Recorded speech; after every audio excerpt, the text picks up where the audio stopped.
L'économie chinoise du troisième âge est là où se trouve l'argent. On attend du secteur qu'il représente un jour un cinquième de l'économie chinoise. Les capitaux ont commencé à affluer, mais ces investissements sauront-ils être rentables? Les secours d'urgence sont un service de base dans les établissements de soins. À présent, de nombreuses personnes âgées l'ont à domicile. Cet appartement à Nanjing dispose de tels équipements. La société qui opère ce service était une firme de technologie de l'information. Elle est entrée dans le secteur des seniors il y a 3 ans avec un portefeuille de 400 millions de dollars d'équipements et de services de soins aux personnes âgées. Nous appelons le marché de la retraite 90-7-3. 90% des personnes du troisième âge resteront à la maison après leur retraite. 7% d'entre elles seront couvertes par les communautés sponsorisées par le gouvernement. Et 3% paieront pour des services de soins haut de gamme aux personnes âgées dans des établissements de soins. Nous voyons de bonnes opportunités pour le segment des 90%.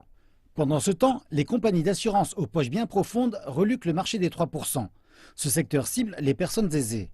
Taikang Life a dépensé 300 millions de dollars pour bâtir des maisons de retraite de luxe à Beijing. Nous créons 8 communautés pour les seniors dans toute la Chine. Nous avons choisi les principales villes, à savoir Beijing, Shanghai, Guangzhou, Suzhou, Hangzhou, Chengdu, Wuhan et Sanya. L'investissement total a dépassé les 3 milliards de dollars. Les investisseurs internationaux se taillent aussi une part du gâteau.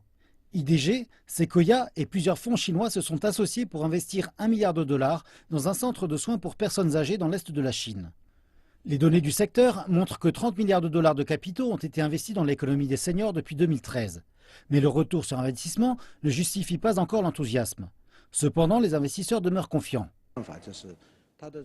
C'est un investissement à long terme, mais aussi un secteur non cyclique. 80% de nos projets sont à présent au seuil de rentabilité et nous pensons que l'affaire sera viable, en progressant avec de solides retours sur investissement à long terme.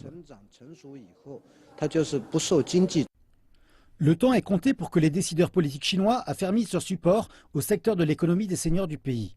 La politique chinoise de l'enfant unique est finie, mais il n'en va pas de même des retombées.